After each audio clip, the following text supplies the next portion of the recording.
Hello बच्चों, कैसे हैं आप सब लोग? एकदम बढ़िया। तो चलो भाई, आज हम लोग स्टार्ट करने वाले हैं क्वाड्रेटिक इक्वेशन का लेक्चर नंबर 16। और इस लेक्चर में हम कवर करने वाले हैं रेक्टेंगल और स्क्वायर से रिलेटेड कुछ वर्ड प्रॉब्लम्स। ठीक है जी। प्रीवियस वीडियो में भी हमने कुछ इसी तरह के क्वेश्चंस किए थे और वहाँ पर मैंने आपको बताया था कि इस तरह के क्वेश्चंस को पढ़ करके उनसे गिवन डाटा निकाल करके क्वाड्रेटिक इक्वेशन फॉर्म करना है और एट द एंड आपने उस क्वाड्रेटिक इक्वेशन को सॉल्व कर लेना है। बस इतना करना है आपने। लेकिन अगर आप गिवन डाटा को एनालाइज करके क्वाड्रेटिक इक्वेशन फॉर्म नहीं कर पाए तो फिर क्वेश्चन नहीं हो पाएगा। तो मतलब इस पूरे प्रोसेस में जो सबसे इंपॉर्टेंट काम है वो क्या है? The formation of quadratic equation by using the given data. ठीक है जी। वो आ गया तो क्वेश्चन ऐसे हो जाएंगे। ठीक है। तो चलो भाई जरा चलते हैं और देखते हैं कि पहला क्वेश्चन क्या है। लेकिन उससे पहले समझ लेते हैं हम क्या भाई ये चीज़ आपको पता होना चाहिए भैया। रेक्टेंगल, ट्रायंगल और स्क्वायर का एरिया और पेरीमीटर अगर आपको ये नहीं पता है तो क्वेश्चन नहीं हो पाएंगे। साथ में आपको पता होना चाहिए सर्कल का एरिया और उसका सर्कमफेरेंस का फॉर्मूला क्या होता है। ठीक है। तो चलो भाई जरा क्वेश्चन पे चलते हैं और वहीं से ही आपको बहुत सारी चीज़ें क्लियर हो पाएंगी। देखो, इसने कहा है कि a rectangular park is to be design whose breadth is 3 metre less than its length. मतलब बोल रहा है कि एक रेक्टेंगुलर पार्क है, उस रेक्टेंगुलर पार्क का जो ब्रेथ है वो 3 मीटर लेस है as compare to length of the rectangle. मतलब अगर मैं रेक्टेंगल की लेंथ एक्स ले लेता हूँ तो ब्रेथ कितना हो जाएगा? x-3। है ना? तो एक काम करते हैं, पहले इसी क्लेश को ख़त्म करते हैं भाई। ये लेते हैं x, तो भाई ये क्या हो जाएगा? x-3। है ना? आपको ध्यान रखना चाहिए कि ए बी मैंने यहाँ पर लिया है लेंथ जो x है, और भाई बी सी मैंने लिया है यहाँ पर क्या? ब्रेथ, जो हमारे पास में क्या है? x-3 है, क्योंकि उसने खुद ही क्वेश्चन में बोला है कि ब्रेथ 3 मीटर लेस देन है लेंथ से, तो लेंथ एक्स तो ब्रेथ 3 मीटर कम हो जाएगा। बात साफ है कि नहीं है? बढ़िया, ये हमने आपका देख लिया। इसी चीज को यहाँ पर भी मेंशन कर देते हैं भाई, यहाँ पर कि भाई देखो लेंथ आपका जो ए बी है वो एक्स है, तो ब्रेथ क्या हो जाएगा भाई? बी सी x-3 हो जाने वाला है। बढ़िया जी, हमने इसको लिख लिया। आगे देखते हैं आगे ये और क्या कहता है। देखो आगे ये बोलता है कि its area is to be 4 square metre more than the area of park. ये बोला है कि ये जो रेक्टेंगल है इसका एरिया 4 स्क्वायर मीटर ज्यादा है किसी पार्क से। कौन से पार्क से भाई? आगे पढ़ते हैं। That has already been made in the shape of an isosceles triangle. एक ऐसे पार्क के कंपैरिजन में जो आपका आइसोसेलेस ट्राइंगल की फॉर्म में बना हुआ है। और वो है कहां पर? वो भैया आपका इसी रेक्टेंगुलर पार्क के अंदर बना हुआ है। मतलब इसने बोल दिया आपको रेक्टेंगुलर पार्क है, उसके अंदर आइसोसेलेस ट्राइंगल की शेप में एक और पार्क बना हुआ है। अब जरा इस आइसोसेलेस ट्राइंगल पार्क की ना खासियत देखते हैं, इसके बारे में इसने और क्या क्या इंफॉर्मेशन दिया है। अब इसने आगे बोला है इसमें कि with its base as the breadth of the rectangular park. मतलब ये जो ट्राइंगुलर शेप का पार्क है इसका जो बेस है वो और कुछ नहीं बल्कि रेक्टेंगुलर जो आपका ये पार्क है इसी का ब्रेथ है। मतलब ये इसका क्या हो जाएगा भाई? बेस हो जाएगा। ट्रायंगुलर शेप के पार्क का base is equals two rectangular जो पार्क है उसका ब्रेथ है उसके ही इक्वल है। चलो बहुत बढ़िया, और देखते हैं भाई। And altitude is 12 metre. Altitude कितना है भाई ट्रायंगल का? 12 मीटर। एल्टीट्यूड बोले तो भाई हाइट। बात क्लियर है कि नहीं है? आपके मन में सवाल आ सकता है कि जी ये ट्रायंगल आपने ऐसे ही क्यों बनाया है? ट्रायंगल ऐसे भी तो बन सकता था। भाई उसने क्या बोला है कि ट्रायंगुलर शेप का जो पार्क है उसका जो बेस है वो ब्रेथ ऑफ रेक्टेंगुलर पार्क का है।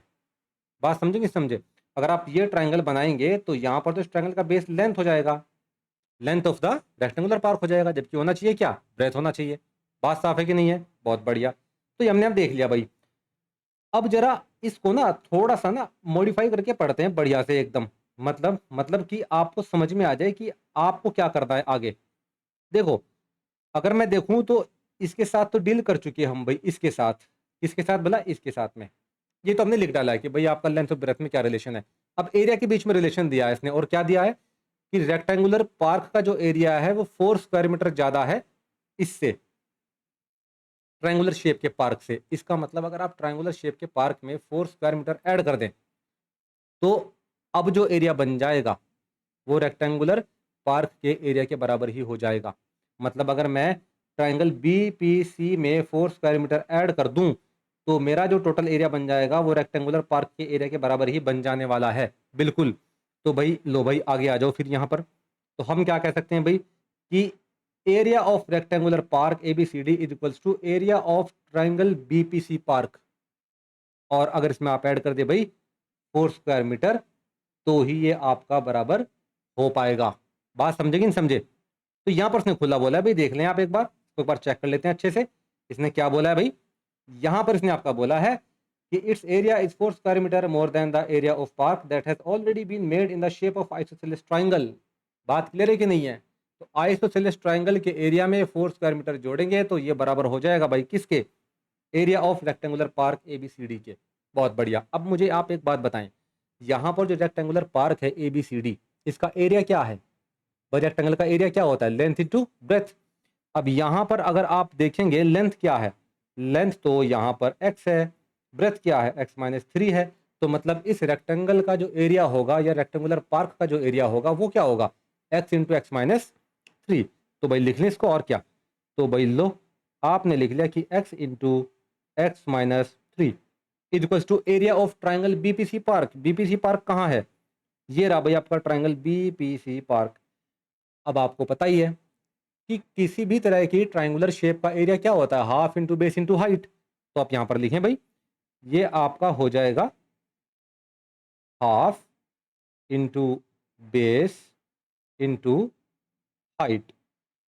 ये हो जाएगा भाई, और प्लस 4 मीटर स्क्वायर। ये तो तभी बराबर हो सकते हैं जब 4 मीटर स्क्वायर आप ऐड करेंगे इसमें। ठीक है, एक काम करें, यहाँ पर सीधा x का मल्टीप्लाई यहाँ भी करें और यहाँ भी करें, तो ये क्या बन जाएगा? x² minus 3x half. Base क्या है भाई? इस ट्राइंगुलर पार्क का बेस क्या है? उसने पहले ही बताया था, breadth of the rectangular park. मतलब ब्रेथ तो भाई आपका रेक्टेंगुलर पार्क का ये रहा, और ये कितना है? x-3। तो यहाँ पर ये आ जाएगा बच्चों x-3। हाइट क्या है भाई? 12 मीटर प्लस 4 मीटर स्क्वायर। अब 4 मीटर स्क्वायर को आप सिंपल 4 लिखिए क्योंकि अब हम नंबर के साथ खेलने वाले हैं। ठीक है, तो यहाँ पर आप भाई लिखिए 4 और यहाँ पर भी लिखिए आप 4। आपको पता ही है कि हाइट ऑफ द ट्राइंगल उसने दिया है 12 मीटर, जिसको इसने एल्टीट्यूड के नाम से कहा है ना? तो भाई कोई बात नहीं, तो x² minus 3x equals to, आपको नहीं लगता कि ये 2 इस 6 को या 12 को कट कर देगा 6 टाइम, है ना? बढ़िया। तो यहाँ पर क्या आ जाएगा? x-3, यहाँ पर आ जाएगा 6, ये आ जाएगा प्लस में 4। चलो भाई अब एक क्या करते हैं, इसको थोड़ा सा सिंप्लीफाई कर लेते हैं। ये हो जाएगा भाई 6x माइनस 18 प्लस 4। अब आप यहाँ पर देखें कि माइनस के 18 प्लस के 4 कितना होता है? -14। तो भाई चलो थोड़ा सा और सिंप्लीफाई कर लेते हैं। ये हो जाएगा भाई, और ये हो जाएगा -14। अब एक काम करें भाई, इस पूरे लेफ्ट पार्ट को, राइट पार्ट को लेफ्ट की तरफ उठा करके लेकर के आ जाएं। चलो जी जरा देख लेते हैं क्या आता है। x² minus 3x minus 6x minus क्या प्लस 14 इक्वल्स टू आपका 0। चलो जी थोड़ा और सिंप्लीफाई करो, इसको कन्वर्ट कर दो आप प्रॉपर किस में भाई? इसको कन्वर्ट कर दो आप प्रॉपर स्टैंडर्ड फॉर्म में। ये हो गया भाई आपका स्टैंडर्ड फॉर्म। ठीक है जी, अब यहाँ पर आपके पास में ये बन गई है क्वाड्रेटिक इक्वेशन। अब आपने कुछ नहीं करना, बस इसको सॉल्व करना है। कैसे करना है भाई? आपको देखना है कि 14 के ऐसे फैक्टर जिनको ऐड करके 9 आए। क्या हो सकता है भाई? 7 2 14, 7 का मल्टीप्लाई 2 में करेंगे तो 14, 7 में 2 ऐड करेंगे तो 9, है ना? तो चलो भाई यहीं पर ही कर लेते हैं इस काम को भी। तो ये हो जाएगा x² minus 7x minus 2x plus 14 equals to 0। हमने ये कर लिया भाई। चलो ठीक है, x यहाँ से कॉमन लेंगे बच्चों, तो ये क्या आ जाएगा? x-7। यहाँ -2 कॉमन लेंगे तो यहाँ पर भी x-7 इक्वल्स टू 0। ये क्या किया भाई हमने? यहाँ से x कॉमन लिया और यहाँ से 2 कॉमन ले लिया बाहर। ठीक है, और हमारे पास में बन जाता है ये। चलो अच्छी बात है।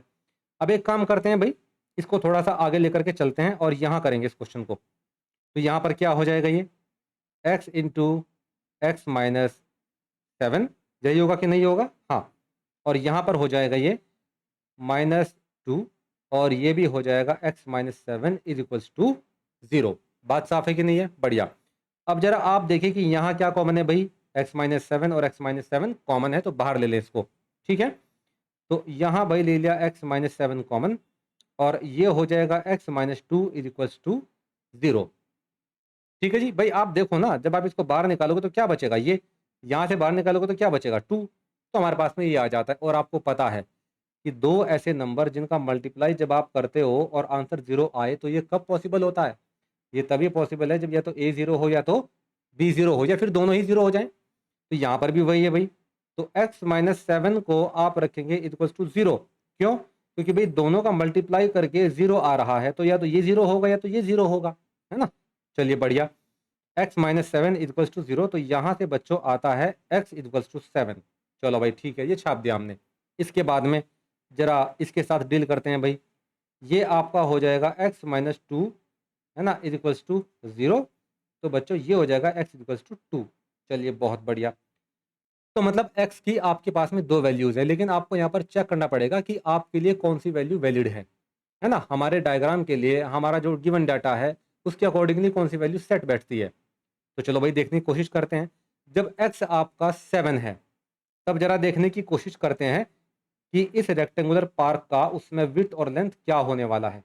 ठीक है जी, चलो भाई देखो, जब आपका x इक्वल्स टू 7 है तो इसके अकॉर्डिंग देखो भाई, यहाँ देखो ये क्या हो जाना है उस समय, ये हो जाना है 4। क्यों? कि भाई x इक्वल्स टू जब आपका 7 है तो उस समय x इक्वल्स टू 3 क्या हो जाएगा, ये हो जाएगा भाई आपका 7 माइनस 3, है ना, इक्वल्स टू हो जाएगा भाई ये 4 मीटर। चलो ये तो बढ़िया हो गया, इसमें तो कोई प्रॉब्लम ही नहीं है।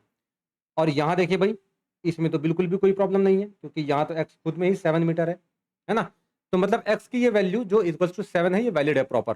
तो यहाँ पर आप लिख सकते हैं इस चीज़ को कि भाई ये जो वैल्यू है यहाँ, ये आपका प्रॉपर वैलिड है। क्यों? क्योंकि जब आप निकालने जाते हैं breadth of the rectangular park या base of the triangular park, तो वहाँ पर x माइनस 3 आता है और यहाँ 7 माइनस 3 आप रखेंगे तो ये आ जाता है 4 मीटर। लेकिन जब आप x इक्वल टू 2 रखेंगे तब ब्रेथ क्या आ रहा है रेक्टेंगुलर पार्क का, है ना, तब इसका ब्रेथ क्या आ रहा है ये वाला। तो चलो भाई देखते हैं जरा ये क्या आएगा उस टाइम पे। यहाँ पर अगर ब्रेथ की बात करते हैं तो इफ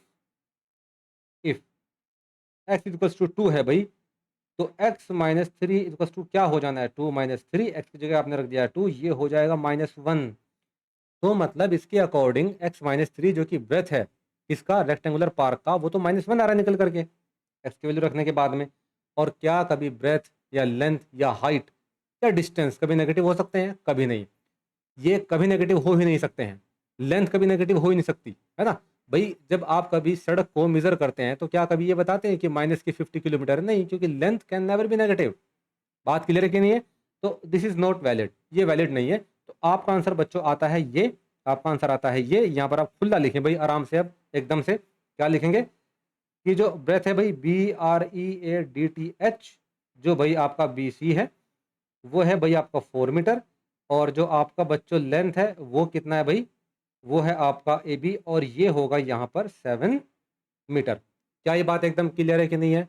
बढ़िया, ठीक है भाई, ये हमने आपका देख लिया। अब जरा चलते हैं भाई हम लोग नेक्स्ट क्वेश्चन की तरफ। ठीक है जी, चलो नेक्स्ट क्वेश्चन भाई हमारे पास में रहा ये वाला। क्या कहता है भाई इस क्वेश्चन में? इस क्वेश्चन में वो आपको कहता है कि भाई sum of areas of two squares is 544 metre square. मतलब दो स्क्वायर है भाई, उनका एरिया निकालो अलग अलग इंडिविजुअल, दोनों को जोड़ दो, जोड़ने के बाद में 544 रख दो इक्वल टू में, खत्म। इसके बाद में इसने क्या बोला है, if the difference of their perimeters is 32। मतलब दोनों आपका स्क्वायर शेप का पेरीमीटर भी निकालो, उनका डिफरेंस भी निकालो और इक्वल टू में 32 रखो। बात साफ है कि नहीं? लेकिन एरिया पेरीमीटर ये सब रखने से पहले क्या करना पड़ेगा, आपको स्क्वायर का साइड भी तो पता हो। क्या साइड पता है? क्या नहीं पता है ना, तो मानो क्या दिक्कत है। और वैसे भी उसने क्या पूछा है, साइड से तो पूछा है, साइड पूछा है, साइड को ही मानना पड़ेगा, है ना। तो चलो भाई हमने बोल दिया कि भाई लेट्स सपोज आपका यहाँ पर जो लेंथ या हाइट है, जो भी आप इसको बोलें, मैंने बोल दिया कि भाई आपका एक्स है। ठीक है, अब अगर भाई ये एक्स है तो ये भी क्या होगा एक्स, क्योंकि स्क्वायर में चारों साइड क्या होती हैं, बराबर होती हैं। अब उसने ये तो बोला नहीं कि दोनों स्क्वायर का साइड्स बराबर है, तो अगर एक का आप एक्स मानेंगे तो दूसरे का भाई आप वाई माने, और चारों साइड्स आपकी क्या हैं, इक्वल हैं। क्या यहाँ तक कोई प्रॉब्लम है? नहीं, बहुत बढ़िया भाई। तो हमने भाई आपका ये मान लिया, चलो अच्छी बात है भाई। अब एक एक स्क्वायर का एरिया निकालो। तो पहले हम बात करते हैं भाई किसका, हम बात करते हैं पहले ABCD स्क्वायर का। तो हम यहाँ पर लिख लेते हैं भाई एरिया किसका भाई, स्क्वायर ABCD कितना हो जाएगा भाई। अब यार आपको तो पता ही है कि स्क्वायर का एरिया क्या होता है, साइड का स्क्वायर कर दो आप, साइड क्या है एक्स, तो एक्स स्क्वायर हो जाएगा। चलो जी ठीक हो गया। इसी तरह से भाई आप यहाँ पर करो एरिया किसका भाई, स्क्वायर EFGH, और ये कितना हो जाएगा भाई, ये हो जाएगा वाई स्क्वायर, क्योंकि हमको पता है कि स्क्वायर का एरिया क्या होता है, साइड का स्क्वायर होता है। बहुत बढ़िया, शाबाश। तो ये तो हमने कर लिया। अब जरा पेरीमीटर की बात कर लेते हैं। पेरीमीटर क्या होता है भाई? पेरीमीटर का मतलब होता है सम ऑफ ऑल साइड्स। मतलब आपके पास में अगर कोई भी डायग्राम है, चाहे आपका ट्राइंगल हुआ, चाहे रेक्टेंगल हुआ, चाहे स्क्वायर हुआ, चाहे ट्रेपेजियम हुआ, पेरीमीटर का मतलब क्या होता है? सम ऑफ ऑल साइड्स। तो मतलब अगर मैं यहाँ पर इस स्क्वायर की बात करूँ और इसकी पेरीमीटर निकालने की बात करूँ, तो मैं क्या करूँगा? X plus x plus x plus x, 4x आ जाएगा। बात खत्म है कि नहीं है? तो पेरीमीटर क्या है? सम ऑफ ऑल साइड्स, जो यहाँ से निकल करके क्या आता है? 4x आता है। चलो जी, अच्छी बात है। तो यहाँ पर मैं क्या लिखूंगा भाई? एरिया हमने लिख दिया। जरा पेरीमीटर की बात कर लेते हैं। तो भाई इसको शॉर्ट में लिख लेते हैं पेरी। ये परी नहीं है भाई, ये है पेरी। तो पेरीमीटर कितना हो जाएगा? ये हो जाएगा भाई आपका 4 इंटू एक्स। ठीक है जी। और ये पेरीमीटर किसका है? इसको पूरा ही लिख लेते हैं। ये है आपका square A B C D का। पेरीमीटर किसका है भाई? Square A B C D. और ये कितना है बच्चों? 4x है। इसी तरह से यहाँ पर अगर हम देखें तो यहाँ पर पेरीमीटर किसका हो जाएगा? Square EFGH। और ये कितना है बच्चों? ये हो जाएगा 4y। तो मतलब आपने यहाँ पर स्क्वायर का एरिया भी निकाल दिया है। ये निकल गया भाई एक्स स्क्वायर और वाई स्क्वायर, दोनों स्क्वायर का एरिया आपके पास में है। अब दोनों का पेरीमीटर भी आपके पास में है। अब बस आपने कुछ नहीं करना, दोनों के स्क्वायर को, मतलब दोनों स्क्वायर के एरियाज को जोड़ना है और इक्वल टू में लिख देना है भाई ये 544 मीटर स्क्वायर, क्योंकि उसने वही बोला है। और साथ में क्या करना है? पेरीमीटर को पकड़ना है दोनों स्क्वायर की और सब्ट्रैक्ट कर देना है, घटा देना है। और इक्वल टू में लिख देना है भाई क्या? 32, क्योंकि उसने यही बोला है कि डिफरेंस ऑफ देयर पेरीमीटर 32। चलो भाई यही काम करते हैं भाई, है ना? तो भाई इसने यहाँ पर बोला है कि सम ऑफ स्क्वायर जो था आपका, sum of areas of two squares, है ना? तो यहाँ पर आप देखेंगे x square plus Y square कितना हो जाएगा भाई? ये हो जाएगा 544। लो भाई, हमने दो स्क्वायर के एरियाज को जोड़ दिया है। ये बन जाएगा भाई हमारे पास में क्या? इक्वेशन 1। चलो बहुत बढ़िया। दूसरा क्या बोला है भाई? कि पेरीमीटर को घटाओ। पेरीमीटर क्या है? 4x और आपका 4y। चलो भाई इनका भी जुगाड़ लगाते हैं। तो ये हो गया 4x माइनस 4y, और डिफरेंस कितना बताया उसने? 32। चलो जी बहुत अच्छे, ये हो जाएगा इक्वेशन सेकंड। अब आपने क्या करना है? इन्हीं दो इक्वेशन का यूज करके एक क्वाड्रेटिक इक्वेशन फॉर्म करना है, जैसे तैसे। देखते हैं भाई क्या होता है क्या नहीं होता है। चलो जी, अब यहाँ पर आप एक काम करें भाई, अगर आप इसमें देखेंगे बच्चों, तो यहाँ पर 4 ले लें आप कॉमन, तो ये क्या आ जाएगा? x minus Y equals to हो जाएगा 32। x माइनस वाई यहाँ पर हो जाएगा 32/4, और यहाँ पर हो जाएगा ये x minus Y equals to 8। लो भाई, एक्चुअल में आपके पास में ये है इक्वेशन। इसको आपने थोड़ा सा क्या किया है? मॉडिफाई कर दिया है ना? थोड़ा सा एक्सपेंड करके, थोड़ा सा जुगाड़ लगा के इसका आपने सस्ता वर्जन तैयार कर दिया है, जिसके साथ आप इजीली डील कर सकते हैं। ठीक है जी, बढ़िया। तो अगर मैं इस इक्वेशन को और अच्छे से लिखूं तो क्या मैं इसको ये लिख सकता हूं क्या? 8 प्लस वाई, बिल्कुल लिखा जा सकता है। बहुत बढ़िया भाई। अब बस यहाँ रुक जाना है। अब क्या करना है? अब इस वैल्यू को आपने रखना है भाई किसमें? इक्वेशन नंबर 1 में। ये जो आपके पास में इक्वेशन है इसमें रखना है उठा करके, बस। चलो भाई जरा देखते हैं क्या होता है। तो हम इसको बोल देंगे भाई, क्या बोलेंगे? हम यहाँ पर बोलेंगे भाई पुट इन इक्वेशन फर्स्ट। ठीक है जी। इक्वेशन सेकंड को थोड़ा सा हमने क्या किया है? सस्ता वर्जन तैयार किया उसका, वहां से वैल्यू निकाला और सब्स्टिट्यूशन मेथड का इस्तेमाल करके हम रख देंगे इक्वेशन नंबर 1 में। चलो अच्छी बात है भाई। क्या है भाई इक्वेशन नंबर 1? ये है जी x square plus Y square equals to 544। और यहाँ पर आप देखेंगे एक्स की वैल्यू क्या है भाई? 8 प्लस वाई। तो भाई ये रहा आपके पास में 8 प्लस वाई का square plus Y square equals to 544। ये आ जाता है भाई। चलो अच्छी बात है। इसको भी जरा खोले तो 64 plus Y square plus 16y। अब ये कहाँ से आया? तो भाई आपको पता होना चाहिए कि a प्लस बी का होल स्क्वायर नाम की एक आइडेंटिटी है, और वो क्या होती है? A square plus b square plus 2ab। ये होती है आइडेंटिटी। ठीक है, बढ़िया। इक्वल्स टू यहाँ पर भाई प्लस वाई स्क्वायर, ये तो बचा हुआ है ना अभी, इसको तो लिखना पड़ेगा। और यहाँ पर क्या आ जाएगा भाई? 544। चलिए जी, अब आप देखेंगे यहाँ पे वाई स्क्वायर को ऐड करेंगे हम, तो कितना बनेगा? यहाँ बन जाएगा बच्चों ये 2y² प्लस ये क्या आ जाएगा 16y आ जाएगा एज इट इज़। यहाँ पर आप लिखेंगे प्लस 64 और बच्चों इसको लेकर के आएंगे आप लेफ्ट साइड में, तो इसको लिखेंगे 554 इक्वल्स टू 0। अब हम धीरे धीरे क्वाड्रेटिक इक्वेशन बनाने की कगार पर हैं। बस आपको ज़्यादा स्ट्रेस लेना ही नहीं हुआ। स्पेस क्रिएट करें भाई सबसे पहले। लो जी, तो यहाँ पर आप लिखेंगे 2y² और बच्चों ये आ जाएगा 16y और यहाँ पर आ जाएगा क्या भला 544 में से आप क्या करेंगे भाई सब्ट्रैक्ट करेंगे भैया किसको 64 को, तो 0 आ जाएगा, या जाएगा 8 या जाएगा 4, मतलब 480 के आसपास आ रहा है ना। हाँ 480 आ रहा है भाई। चलो तो यहाँ रख देते हैं भाई आप 480 इक्वल्स टू 0। अब एक काम करें, इस पूरी इक्वेशन में से 2 कॉमन ले लें, क्योंकि ले सकते हैं इसलिए ले लिया भाई, और क्या। तो यहाँ पर क्या आ जाएगा 8y और यहाँ पर क्या आएगा ये, यहाँ पर आ जाएगा भाई ये 240 इक्वल्स टू 0। अब आपको पता ही है ये 2 जाएगा भाई कहाँ, ये जाएगा आपका यहाँ और ये हो जाएगा 0। तो आपके पास में बच्चों प्रॉपर क्वाड्रेटिक इक्वेशन बन जाती है ये y² plus 8y minus 240 equals to 0। लो भाई इसको कर दे भाई डब्बे में बंद। ठीक है जी, अब इसको आप जरा यहाँ पर लिखें अगले पेज पर। क्या लिखेंगे भैया आप x² प्लस 8y, आप लिखेंगे भैया x² plus 8y minus 240 equals to 0। क्या कहती है ये क्वाड्रेटिक इक्वेशन, ये कहती है कि भाई 240 के ऐसे फैक्टर करो जिनको सब्ट्रैक्ट करके 8 आए।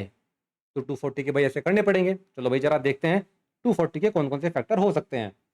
ये रहा 240, यहाँ से करेंगे तो 120, यहाँ से करेंगे तो भाई 60, ये आ जाएगा 30, ये आ जाएगा 15, ये आ जाएगा भाई 5, यहाँ पर आ जाएगा 1। अब मुझे पहले से आता है, मैं कर रहा हूँ ताकि आप लोगों को समझ में आए कि फैक्टर कैसे निकाले जाते हैं, है ना। तो भाई जरा देखते हैं क्या क्या हो सकता है, पॉसिबिलिटी क्या क्या है। तो 5 3 जा कितना होता है भाई 15 होता है ना। और यहाँ पर देखेंगे 2 2 जा 4 2 जा 8 2 जा 16, मतलब ये तो नहीं है। चलो कोई बात नहीं, एक काम और करके देखते हैं भाई 3 2 जा 6 6 2 जा 12। ठीक है भाई, तो 3 2 जा आपका 6 6 2 जा आपका 12, तो 12 हो जाता है भाई। और क्या बचता है 5 2 जा आपका 10 और 10 2 जा होता है भाई आपका 20। मिल गया भाई, मतलब जो फैक्टर है आपके भाई 12 इंटू 20 है भाई। बात क्लियर है कि नहीं है, आप देख लें। 12 और 20 के मल्टीप्लाई करेंगे तो 240 आता है, 20 में से 12 को सब्ट्रैक्ट करेंगे तो 8 आता है ना। शाबाश। तो बच्चों यहाँ लिख दें इसको x², इसको क्या लिख सकते हैं अब आप, इसको लिखेंगे आप 20y माइनस आपका हो जाएगा यहाँ पर 12y, और बच्चों ये हो जाएगा 240 इक्वल्स टू 0। है जी। तो जनरली मैं 4 ऐसे लिखता हूँ, बट यहाँ ऐसे लिख दिया मैंने, तो आपने स्ट्रेस नहीं लेना भाई किसी भी चीज़ का, आपका स्ट्रेस लेस रहना बहुत जरूरी है ना। चलो भाई कोई बात नहीं, x² ब्रैकेट खोल दे भाई, ये हो जाएगा 20y, ये हो जाएगा 12y, यहाँ पर हो जाएगा 240 इक्वल्स टू 0। और बच्चों यहाँ क्या कॉमन है, यहाँ कॉमन है x, तो यहाँ से x कॉमन ले, यहाँ हो जाएगा x प्लस 20। और बच्चों यहाँ क्या कॉमन है, यहाँ से आपका आ जाएगा 12 कॉमन, तो बच्चों यहाँ क्या लें आप कॉमन 12 ले लें, तो ये हो जाएगा y आपका प्लस 20।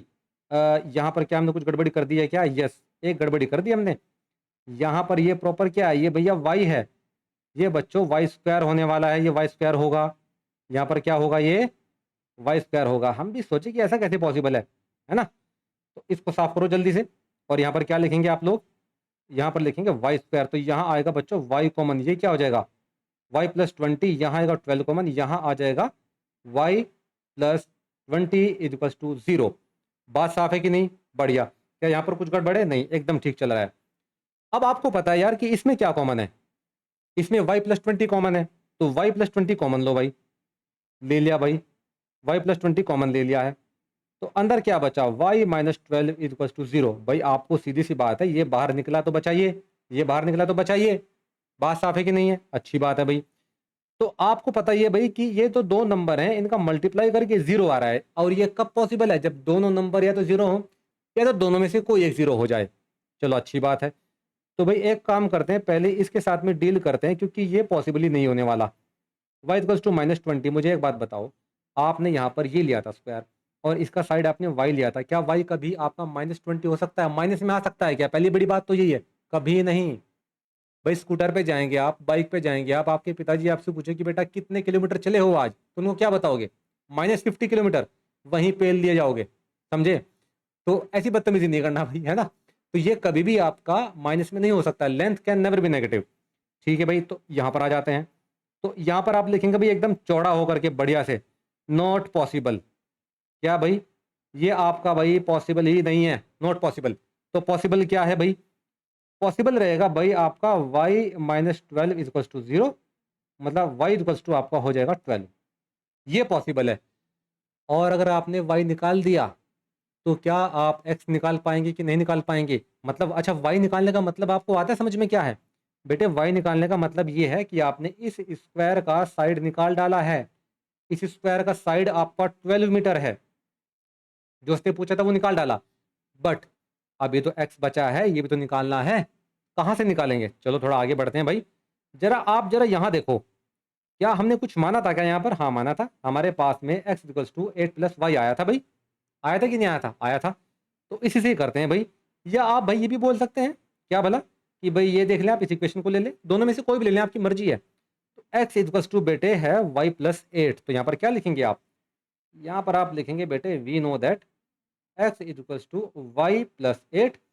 तो x इक्वल्स टू क्या आ जाएगा? ये आ जाएगा बच्चों 12 प्लस 8, मतलब x इक्वल्स टू आ जाता है 20 मीटर। बहुत बढ़िया भाई, दोनों के आंसर आपने निकाल दिए हैं भाई। ठीक है कि नहीं है? ये बात सही है कि नहीं है? बहुत बढ़िया, आपने दोनों स्क्वायर का साइड निकाल डाला।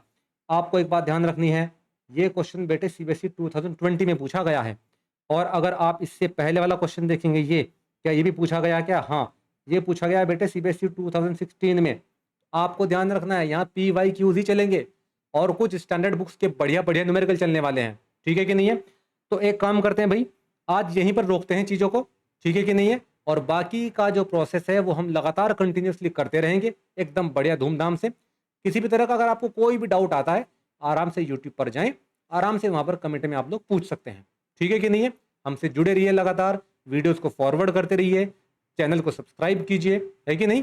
सपोर्ट कीजिए, बेसिकली बात ये है। ठीक है, चलिए, धन्यवाद, बहुत बहुत शुक्रिया आपका। फिर ज्वाइन करेंगे जल्दी दोबारा कुछ नए पीवाईक्यूज के साथ में, प्रीवियस ईयर क्वेश्चंस के साथ में। Bye bye.